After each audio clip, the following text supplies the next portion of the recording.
Good afternoon, everyone. I hope everybody enjoyed the Super Bowl last night. I didn't see that one coming, I have to say. That was not the game I expected. But more importantly, I hope everyone enjoyed the game responsibly, though the snowstorm may have had an impact on some plans.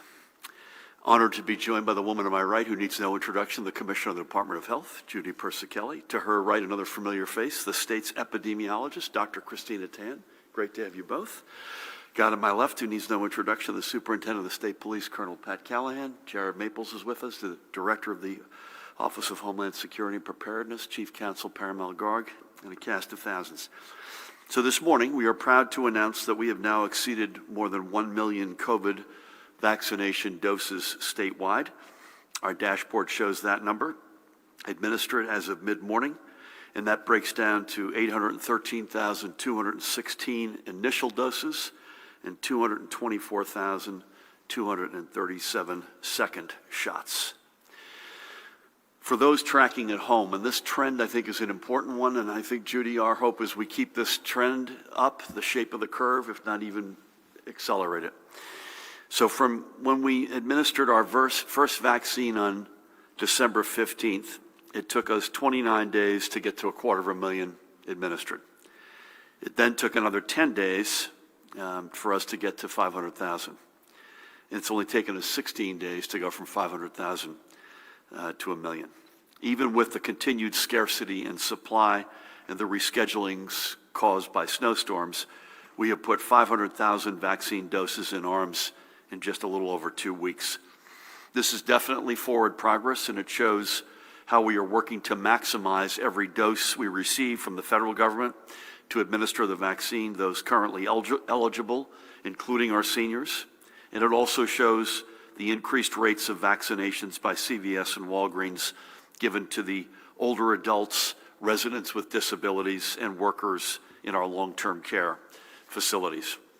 Make no mistake, while this is a significant milestone, we have a good ways to go to reach our ultimate goal of 4.7 million vaccinated adults by the beginning of summer. I'm in that Memorial Day to 4th of July window. We are definitely on our way, but we need much greater supply to get the vaccination infrastructure we purpose-built from the ground up working to its full potential, especially in the 6 mega sites that are capable. In the aggregate, those 6 sites are capable of vaccinating 10 to 15,000 people a day.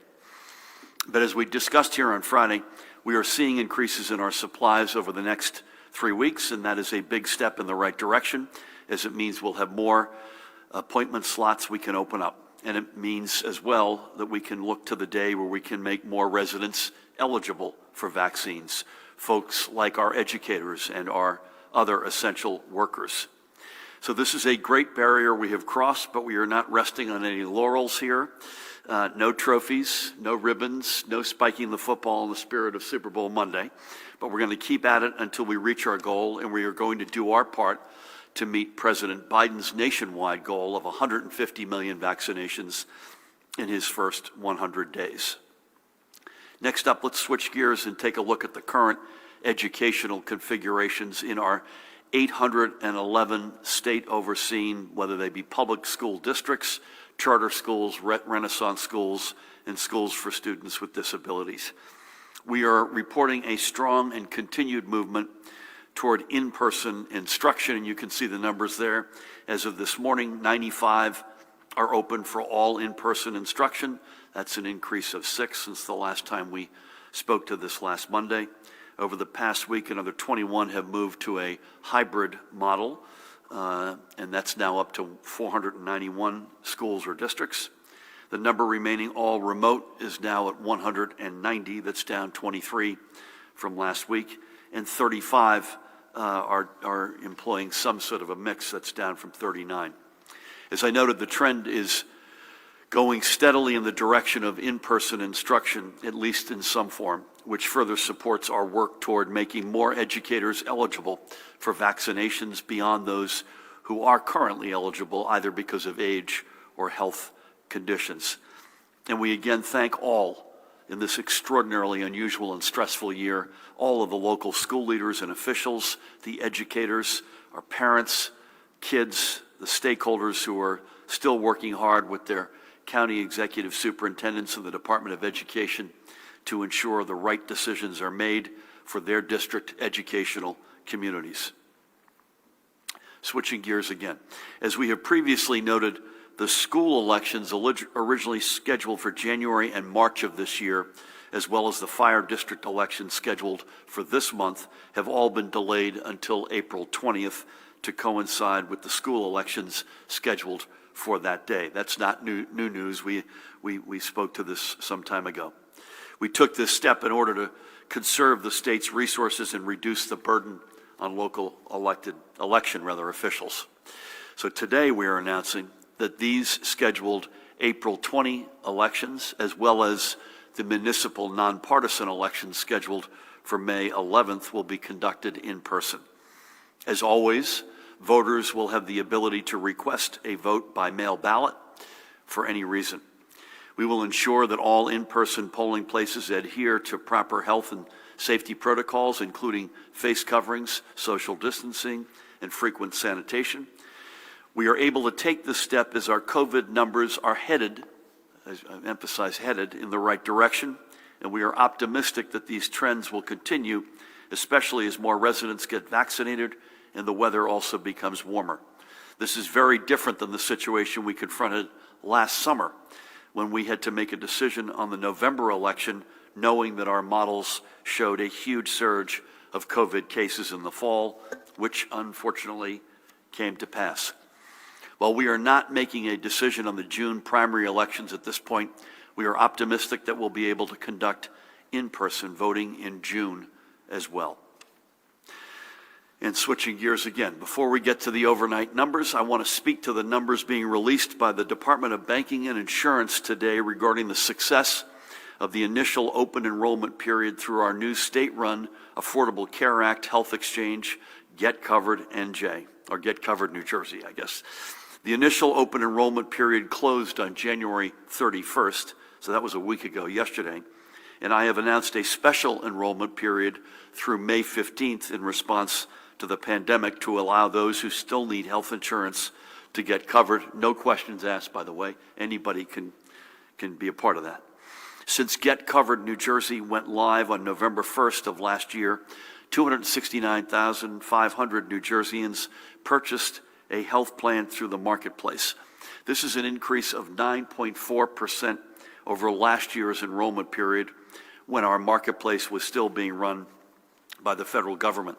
Additionally, over the past 3 months, more than 75,000 new consumers purchased on the exchange.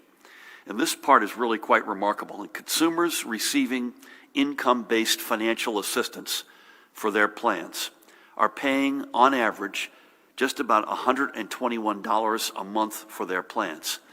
That's $43 per month lower than the plans they purchased in 2020, and it's even $27 per month lower than in 2014, when the ACA's marketplaces first opened. I offer my congratulations to Commissioner Marlene Caride and her team at the Department of Banking and Insurance, as well as to the Director of the Office of Healthcare Accountability and Transparency, Shabnam Salih, for all their hard work in making our initial marketplace a success. And again, as I mentioned, getcovered.nj.gov is the website, getcovered.nj.gov. That will remain open through May 15th for a special enrollment period, so residents who need health insurance can have another chance at purchasing an affordable policy. With that, let's get to the overnight numbers. Judy, I'm going to say right up front, on testing at least, we should be combining today and tomorrow, looking at a blended average, I think, right? We get some reasons why this number is, we think, is artificially low. 2,218 positive PCRs, 516 presumed positive rapid tests. We know that there's an electronic lab reporting issue, so as I say, the numbers I think are lower on the PCR side at least than they should be. That backlog, I think you'll see in tomorrow's numbers, so take Monday and Tuesday, divide it by 2, and that'll give you a realistic sense. The positivity rate for last Thursday's 53,738 recorded PCR tests was 8.5%. Judy, nice to see that in single digits. Couple of days in a row. Statewide rate of transmission is currently 0.85. In our hospitals, we have 2,814 in total. 2,633 are confirmed COVID positive. Another 181 awaiting results. And of the total, 540 were in intensive care, 373 of whom were on a ventilator. Throughout the day yesterday, 255 live patients were discharged. 256 new patients, COVID positive, came in. And at the risk of comparing apples to oranges, 40 in-hospital deaths reported over the past day. So overall, the metrics we are seeing continue to point in the right direction. The number of new cases, both in terms of raw numbers and the rate of transmission, while still high, are far off the peaks we saw just several weeks ago. The numbers in our hospitals, in our ICUs, and on ventilators are all also off their peaks. And importantly, we're seeing a lot of days like today where the numbers of folks leaving is either greater than the numbers coming in or about equal. And the more of those days we have, the better. All of this means that our healthcare system remains in a very strong position and capable of treating those currently in its care. As we have discussed many times before, ensuring the stability of our hospitals has far and away been the most pressing reason behind the steps we've taken, even more than the number of new cases. We simply could not allow our hospitals to get to a point where they were overloaded and unable to care for everyone. Every day over the past several weeks, we have been stepping further and further away from that danger point. And if these trends continue, and continuing these trends rests entirely with not just us, but all of us, the millions of us, it's in our hands, we can again look to additional steps to further reopen our economy. Obviously, these variants that we talk about are something that we're watching like a hawk, and obviously very closely. Because of the work that you've put in to push our numbers down, folks, on Friday, our restaurants were able to expand their indoor dining capacities from 25 to 35%. We're already hearing from many restaurants owners and managers about how this step is going to give them a boost for getting through the winter. I, like you, want to allow them to open even more. And if the numbers continue to improve over time, we can responsibly do so. We ate outside with a couple of our kids on Friday night, a little chilly, but it was good to see a good spirit, and let's get that, hope that continues. In the meantime, many of our restaurants continue to look to additional assistance from either the New Jersey Economic Development Authority or the New Jersey Redevelopment Authority to help them stay strong for the point at which we can further expand indoor dining.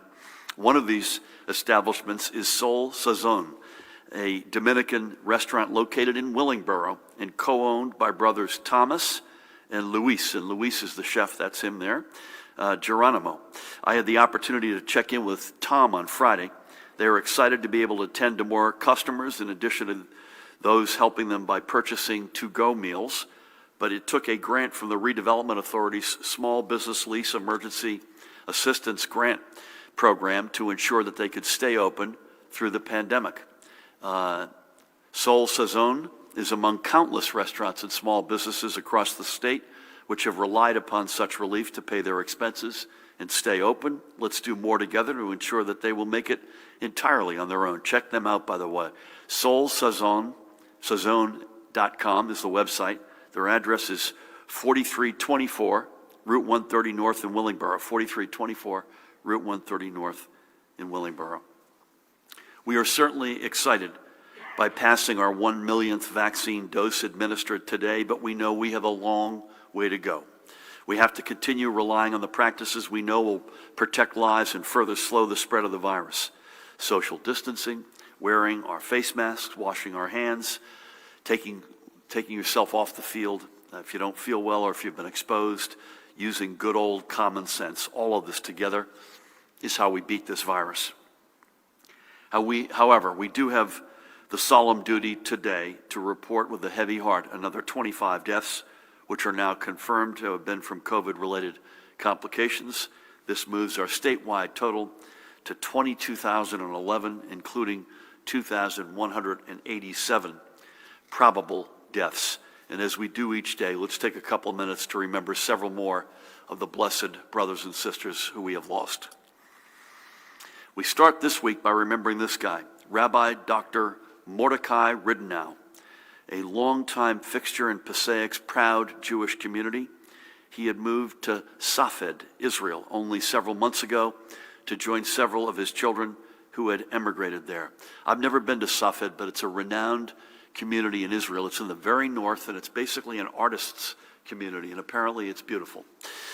He and his wife, the rabbi and his wife, Mindy, moved to Passaic roughly 30 years ago from Israel by way of San Francisco, where he previously was a teacher. Rabbi Ridenow and Mindy would raise their family in Passaic, where he would work on staff of the Passaic Torah Institute, serve as rabbi of the Carlebach Minyan of Passaic and Clifton, and where he would also ply his other profession as a psychotherapist. Together, he and Mindy would be blessed with 10 children, and 9 of his children survive him today. One son, Shlomo, was tragically killed in an accident while serving with the Israel Defense Forces Engineering Corps in 2016. So we send condolences to Mindy and their children. I actually spoke to Mindy and her son Akiva, who are in Safed this morning. And we keep the Jewish communities in Passaic, not just the family, but the Jewish communities in Passaic and Clifton in our thoughts as well. Rabbi, may your memory be a blessing to all. Next up, we honor the life of Monroe's William Gorlick. Bill was 93 and had called New Jersey home for nearly 75 years, living in Plainfield, New Brunswick, Edison, and ultimately Monroe. A graduation of New Brunswick High, he was a student at Rutgers University when he was drafted into service as a medic during the Korean War. When his time in uniform ended, he got his start in business, owning Brown's stationery store in Dunellen, before partnering with his father and brother to open the greeting care and gift store Carter-Rama in Perth Amboy, which they would eventually expand to 30 locations up and down the East Coast. His business days behind him, Bill spent his retirement on the golf course or on the tennis court and always remained an avid reader. He was a deeply devoted husband to his late wife, Judy, a proud father of sons Bruce, Steve, and Michael, and a loving grandfather to Allison, Emily, Mitchell, and Corey, all of whom he now leaves behind. He also leaves behind his brother, Jerry. I spoke to Bill's son, Steve, who is no stranger. And as you can imagine, he was busted up about his dad. Steve is the executive director of the New Jersey Motion Picture and Television Commission. May Bill's memory also be a blessing to those who mourn him. We thank him for being a proud and exemplary member of our New Jersey family. And finally today, we remember Pauline Arnold of the Hope Lawn section of Woodbridge Township. She had lived there since 1952 and was 92 years old. I believe she was Irish there, Pat. I'm not sure of that. I have to get back to you on that. Pauline and her late husband, Albert, chose Hope Lawn as the place where they would raise their family. She settled into the community, was a nearly 70-year parishioner at the Good Shepherd Roman Catholic Church there. Family was foremost to Pauline, whether it be summer vacations in Point Pleasant or making everybody, and she meant everybody, by the way, dance should the song Run Around Sue come on the radio by the one and only Dion. And you and I remember Dion, a guy from the Bronx who had a lot of connections to Jersey and lived here for a while. Or whether it was maintaining her Christmas Eve tradition of buying her kids, grandkids, and great-grandkids matching pajamas and then refereeing the race to see who could put them on first. When she turned 80, 2 of her grandsons helped her cross off one bucket list item with a trip to Germany. We actually did that with my mom. Pauline is now reunited with Albert, who passed away in 1990, and she is survived by her daughters Barbara, Diane, and Marie and their families, including 8 grandchildren and 13 great-grandchildren, and her 14th great-grandchild, by the way, is on the way. I had the great honor of speaking to one of her granddaughters, Kelly Joy, on Friday, and she was quite a grandmother. What a tremendous spirit who has left us. May God bless and watch over Pauline and all who loved her. For them and for all we've lost, by the way, as you may have read this morning, a congressman from Texas, Ron Wright, passed away from COVID. Let's always remember, in our state, in every person we talk about, This is a life that was lived, a life that's lost, family who love them left behind, every one of them a proud New Jerseyan. Let's honor them all as best we can, and that is by doing all that we can to save every life, to keep up with the practices of social distancing, wearing face masks, washing hands with soap and water, getting tested appropriately, getting vaccinated if you're up to bat. Finally today, a point of personal privilege. I want to talk about that guy. I want to spend a moment to acknowledge the passing yesterday of former United States Secretary of State George Shultz. He turned 100 in December. Several reasons I wanted to bring him up. He was big-time New Jersey. He was born in Manhattan, but he grew up in Englewood, and he attended college at Princeton University. He served a number of administrations in a variety of capacities, including as Secretary of Labor under President Nixon, Treasury Secretary, and one of the longest-serving Secretaries of State in our nation's history. He was also as knowledgeable as anyone on government and in the area of diplomacy and foreign service. He never wavered from his position that America must remain in an active and forward-leaning role on the world stage. But it's also personal. This guy was very good to me when I was U.S. Ambassador. He helped me out of a couple of really tough situations. I introduced him once at an event, and I got the ultimate, like it'll never get better than this. He walked up to me after and said, "Ambassador, that was quite an introduction. May I have a copy of that?" I thought, man, it won't get any better than that. When you asked folks, career foreign service folks, I joined 20 years, I think, just about 20 years after he had left state in the final days of President Reagan's term. When you asked them who were their favorite secretaries of state, literally not most of the time, all the time, the two that came up were Colin Powell and George Shultz, guys who walked the floors, led from the front, didn't ask you to do something that they weren't willing to do themselves. But I got to leave you with one great George Shultz story, Judy, before we hand it over to you. So when he was Secretary of State, this became legend, and you were an ambassador, either a political appointee as I was or a career foreign service, and you were about to go out to your posting. He would want to see you before you left. He'd bring you in, you'd have a conversation, advice, how's your family, and whatnot. And he had a huge globe in his office on the 7th floor in the State Department. And he would say in every one of these meetings, "Hey, by the way, show me your country." And apparently I'm told 8 or 9 out of 10 times, the man or the woman who would spin the globe and find the place that they would point to the place they were headed. Shultz would spin the globe back, he'd point to the lower 48 and say, "That is your country, and don't you ever forget it." Is that a great story? With that, please help me welcome the woman who needs no introduction, the Commissioner of the Department of Health, Judy Persichilli. Thank you, Governor. Good afternoon, everyone. As the Governor shared, we have hit a milestone of more than 1 million doses administered in our state. So I first want to thank all those who worked hard to set up the sites across the state, to vaccinate, and all of those who have rolled up their sleeves to get the vaccine. The call center continues to answer questions, help individuals register, and schedule appointments for those who are eligible. Since live agents have been available, they have spoken with more than 50,000 individuals. Agents have registered more than 6,000 people and scheduled more than 600 vaccination appointments. This weekend alone, agents spoke to more than 16,000 callers. They registered 514 individuals and scheduled 286 appointments. So we know that the public has questions and concerns about the vaccine. So today, I want to share with you some of the frequently asked questions the department has been receiving, along with the answers. First, I want to remind everyone that there is no cost to get vaccinated. There is no out-of-pocket expense. You can receive a vaccine regardless of your documentation status or your insurance status. But you do have to live, work, or study in New Jersey to be eligible. So we often get asked, can the COVID vaccine give you COVID-19? The vaccines cannot cause infection with COVID-19. In fact, the 2 vaccines that we are currently administering cannot infect you at all. The current vaccines do not contain any live virus or attenuated virus.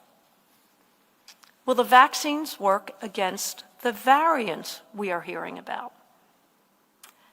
Well, in most cases, yes. They have been found to be very good at stopping severe illness, hospitalization, and death.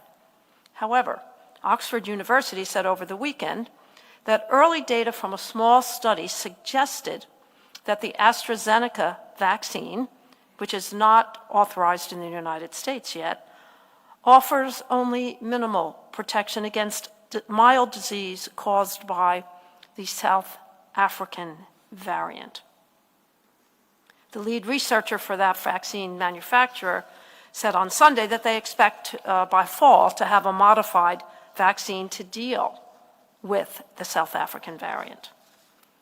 Another question we get asked a lot is, should pregnant women get vaccinated? The CDC and its advisory committee on immunization practices recommends that women talk to their healthcare provider about whether they should get vaccinated. When making a decision, pregnant women and their healthcare providers should consider the level of COVID-19 community transmission. They should also consider the patient's personal risk of contracting COVID-19 and the risks of COVID-19 not only to the woman, but the potential risks to the fetus. And additional considerations are the efficacy of the vaccine and the side effects of the vaccine.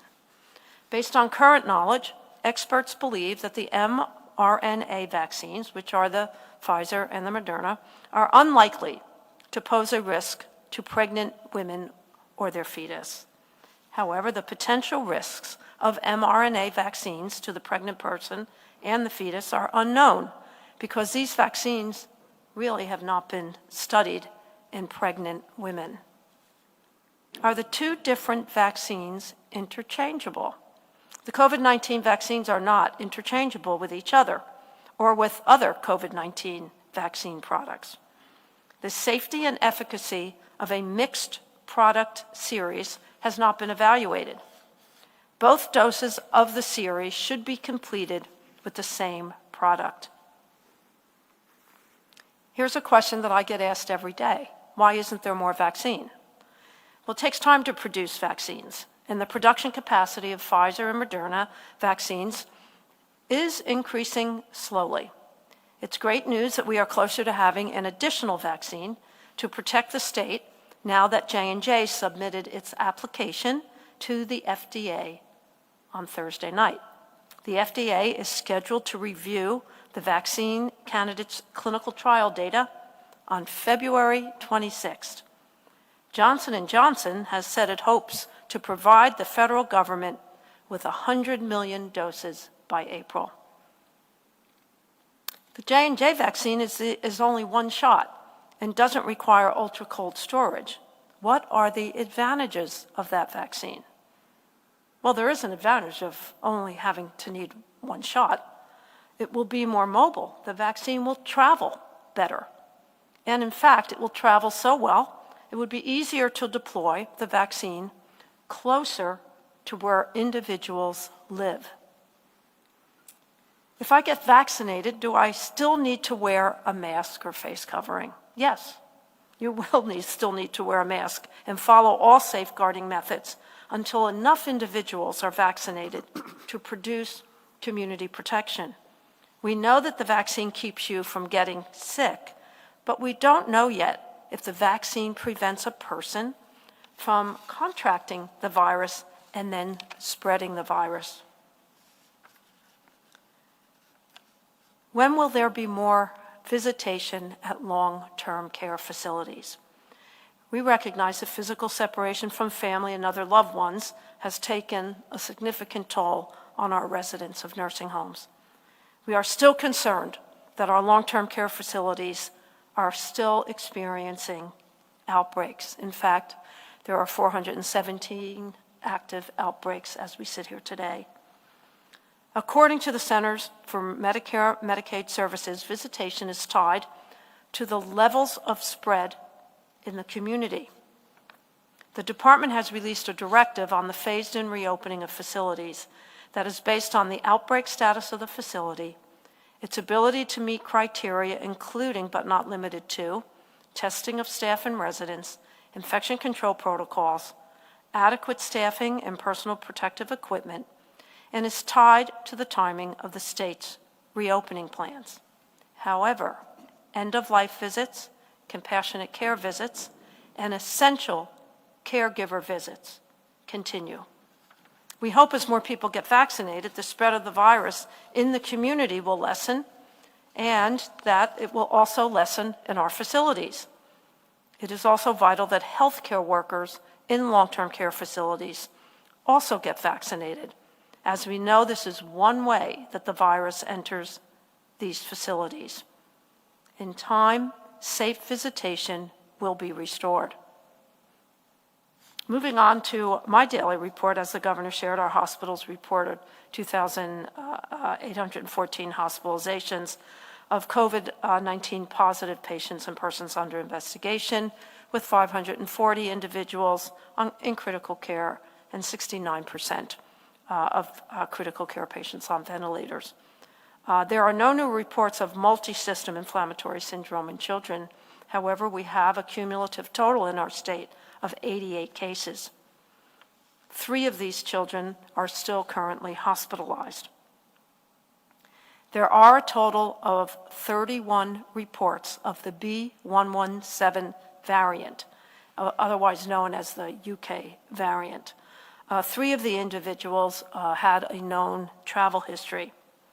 Atlantic County has reported 1, at Burlington 4, Essex 4, Hudson 1, Mercer 1, Middlesex 2, Monmouth 2, Morris 2, Ocean 12 cases, Passaic 1, and Warren 1.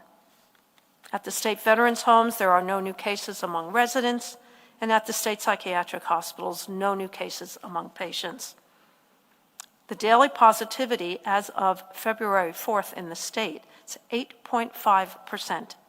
The northern part of the state reports 8.43, central 8.74, and the southern part of the state 8.25. So that concludes my daily report. As always, stay safe, continue to mask up, social distance, stay home. When you're sick, get tested. And remember, for each other and for us all, please take the call and download the COVID Alert NJ app. Thank you. Judy, thank you for everything, including, I love the frequently asked questions review. Is this statement true to you and Tina? It is still the case, I say this a lot, I want to make sure I've got your permission to continue to say it. No one on earth at this point knows the answer to the following question. How often do I need to get vaccinated? Is it annual? Is it once in 10, once in a lifetime? Is that fair to say? I'm still good on that? Okay. So that's another question I get asked. We're going to have to go through this whole thing again next year. The answer is no one knows. Tony Fauci were sitting between us. He would say the same thing. So I want thank you for that. I love you're going through those questions, though. So, Pat, we got the Super Bowl. I think it's probably too early to tell whether or not any knucklehead behavior that came out of that. Anything you got on compliance? We feel like we're now in a weather pattern. I get worried when you get into one of these, like I'm dating myself, but the groove on the record, and you can't get out of it. But we had a pretty good shot yesterday. Something potentially tonight, tomorrow, maybe again later in the week. Whatever you got there would be great. Thank you. Thanks, Governor. Good afternoon. With regards to compliance, police responded to Black Diamond Billiards in Union. Again, no facial coverings, no social distancing. This was the 3rd time that establishment has been cited for EO violations, among others. A little bit of a post-mortem on yesterday. Troopers investigated 233 motor vehicle accidents, assisted 135 motorist aids. Again, we think we dodged a bullet with regard to outages. They capped out at 958, and the service providers did a phenomenal job in getting those folks back online again. And again, unfortunately, the validity of the groundhog's prediction seems to be right. We have a storm starting early about 2 a.m., they think, Tuesday into Wednesday, and that should be about a 2 to 4 for the northern part, maybe an inch around the central part, and then rain down south. And then again, snow is forecast to begin late Wednesday into Thursday, and then a second wave Thursday into Friday, which right now the snow maps are a little uncertain, but maybe 8 inches or so there, Gov. So just we are definitely in a pattern of just a constant barrage, but we're, with all of our partners, certainly monitoring it. Thank you for that. And again, I think we said this probably till we were blue in the face. We just hope everyone enjoyed the game responsibly last night. Otherwise, we may see what we saw coming out of the holidays. I don't think there's at this moment any reason to believe that we won't be on the regular rhythm this week. So Monday, Wednesday, Friday, which means we'll be with you virtually tomorrow and back together unless Mahan tells us otherwise at 1 o'clock on Wednesday. With that, Matt, we'll start with you. Is that all right? Good afternoon. Good afternoon, Governor. There are proposals in Washington to reduce the income limits for full stimulus for individuals, a married couple. One plan would reduce it to people earning less than $50,000. What do you think about that, especially as a governor of a state of a higher cost of living? We're continuing to hear small reports with people not hearing back from Department of Labor. Are you aware if there are more claims that still need to be processed and when those people will get certified?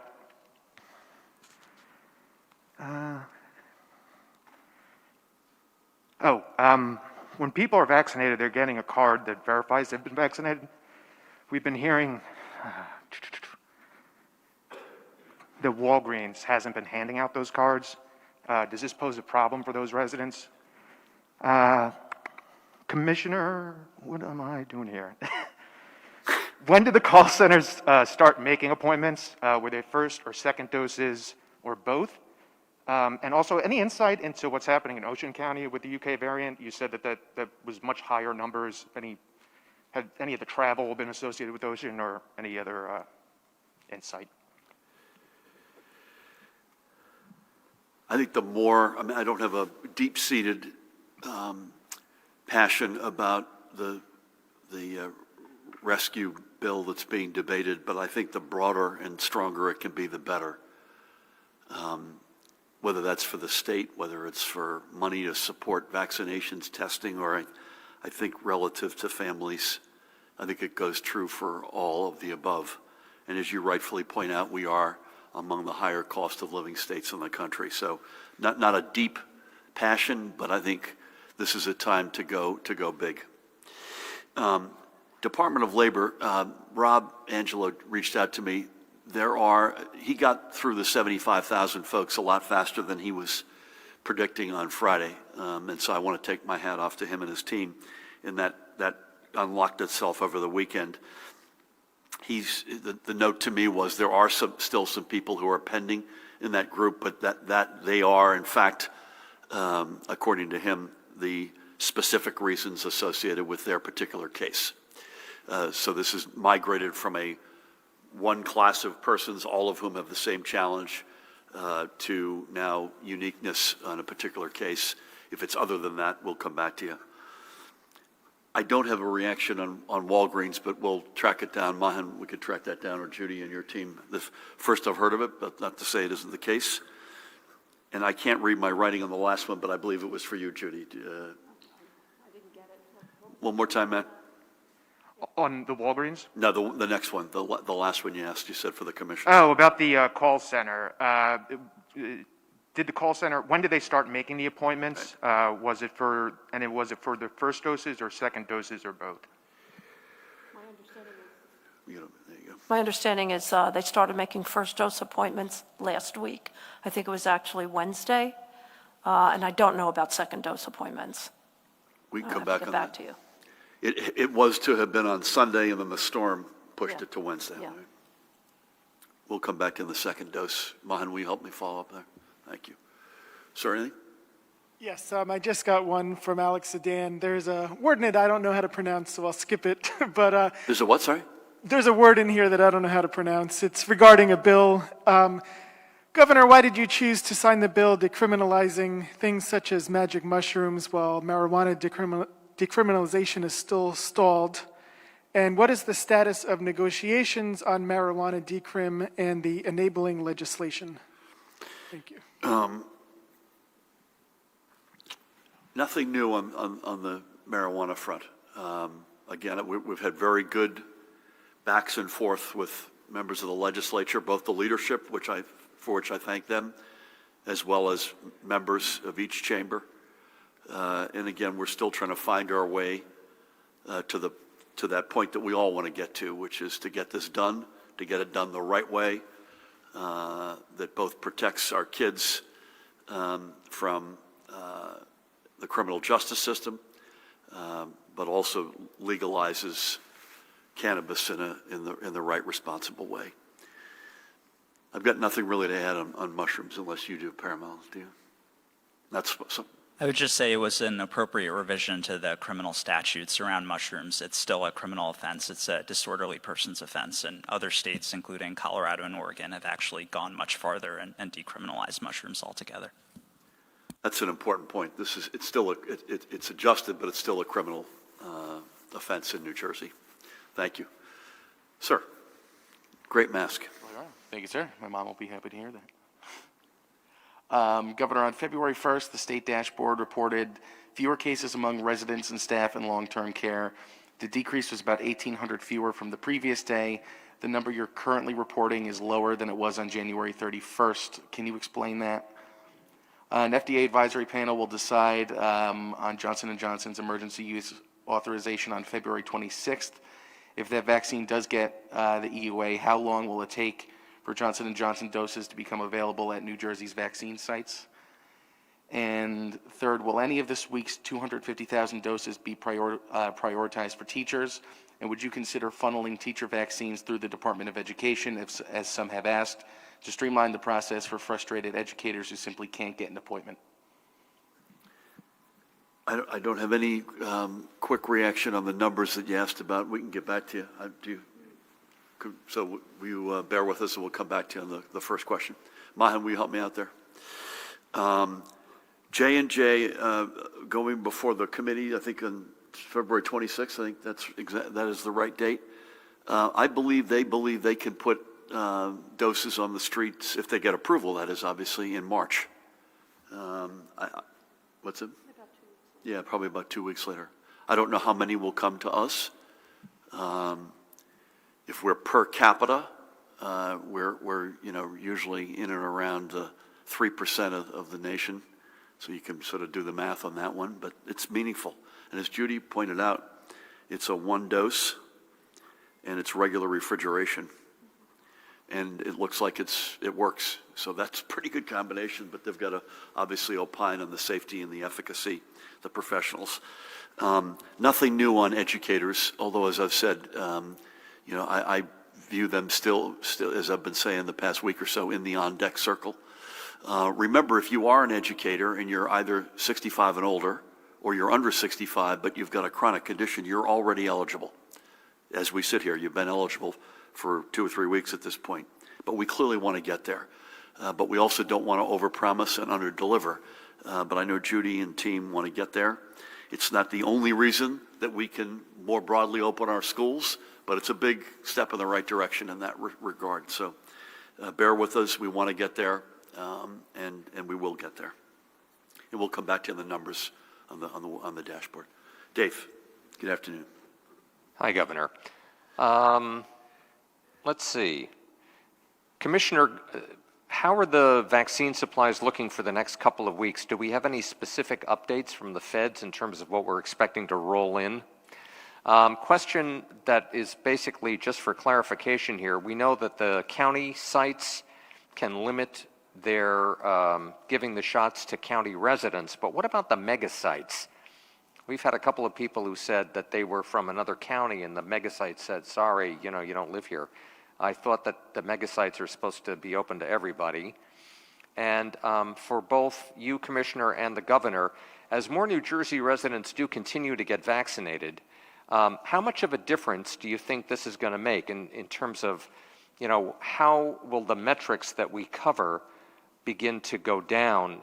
Specifically, if we're adding 100,000 or 200,000 vaccines a week, will there be a corresponding drop? Is there a delay in this? And how significant will this business with the vaccines, how significant of a role will it play? Thank you. Judy, I'll start and throw it back to you if that's okay. I think you've probably got the supplies, which I'll leave to you. It's getting better. It's not where it needs to be, but it's clearly going in the right direction. And that's absent the reality of a Johnson & Johnson, so this is just the Moderna and the Pfizer. Judy can go through that. Yeah, we've said counties have the right to say as a priority for their own residents. I actually am somewhat surprised on the mega sites. I thought that was open to all, and I think we've been pretty clear about that. So if you've got a specific case, we may want to follow up with you afterward. Gosh, I mean, I think it makes a big difference. I can't sit here and tell you exactly on what date and exactly what changes, but you get, you just start to imagine 1 million shots gets to 2 million, 3 million. I mean, this thing starts to rack up, and you combine that with the epidemiological curves cresting and starting to come down a little bit, warmer weather, which doesn't feel like it's today, but at some point, it's going to make a huge difference, without question. I don't know that it's a Monday to Tuesday, light switch sort of difference, but it is a major positive contributing factor to our ability to get back on our feet and get back to some sense of normalcy sooner than later. But Judy, anything you want to add on the next few weeks of supplies or how you see or Tina, how you see the vaccine as a game changer here? First, on the number of doses that we're receiving, I don't have the numbers with me, but on a call with General Perna and his team on Friday, they are going to give us the actual number of doses for the next 3 weeks to give us some predictability for the points of dispensing for the vaccination sites. Like I said, I don't have those numbers with me, but it's a slight increase and some predictability, which is exactly what we were asking for. On the other hand, on the statistics, remember our main goal is to prevent morbidity and mortality. So the first thing we'll look at is hospitalizations and deaths. I don't know if Dr. Tan can certainly add to that. As both the governor and commissioner mentioned, it's going to be hard to, particularly pinpoint, at what point vaccinations make an impact, because right now we have multiple layers of protection right now, right?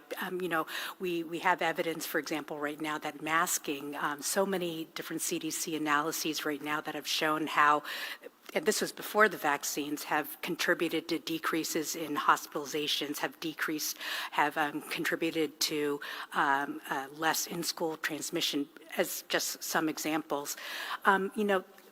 In terms of looking at the population versus individual level, we do know that the pharmaceutical companies are still, and CDC, are still consistently looking at vaccine effectiveness. That's monitoring how well the vaccine works in real life scenarios. And that's something, we know what the efficacy data show from the initial trials and what ACIP and FDA have looked at, but now we're also looking at vaccine effectiveness, just like we do for the flu vaccine. We monitor, we follow groups of individuals who are vaccinated and not vaccinated, compare, how many get COVID versus how many that don't get COVID, to have another indicator of how effective the vaccine is in real world scenarios. Tina makes a good point, Judy, that we were able to break the back of the curve late spring, early summer without a vaccine. So that's why the words I would use would be a positively contributing factor, and hopefully an accelerant to get to where we want to get to faster. Thank you both. Charlie, how are you? Good afternoon, and thank you for all the information. In particular, I appreciate the hip-hop history lesson last week in remembrance of Edward Fletcher, so thank you, Governor. By the way, I spoke to both his widow and son after I had said that, and they were very moving conversations. His son, as I mentioned, worked for the General Assembly. He's up in Cape Cod working in a county position, and really good folks. Please. So a few questions for you. Will you be nominating someone to be the Middlesex County surrogate, or will you wait for a new person to be elected? You've nominated Kevin Egan to replace Martine Perez on the Rutgers Board of Governors, which would replace the only Latino board member with a white person. What is your message to members of the Latino community who may be concerned about this move? Maybe somebody can answer about the call center with Extend. Can anybody give information about the value of that contract? How much is the state paying the vendor for this center? And finally, for the commissioner, I mentioned last time we spoke, Robert Wood Johnson Hospital in New Brunswick failed to give proper legal notice of their 2020 annual meeting. You said you'd look into it. What did you find, and will you require them to hold a properly noticed meeting? On any nominations, Middlesex County surrogate or otherwise, when we've got news to report, we will let you know, so nothing to tell you there.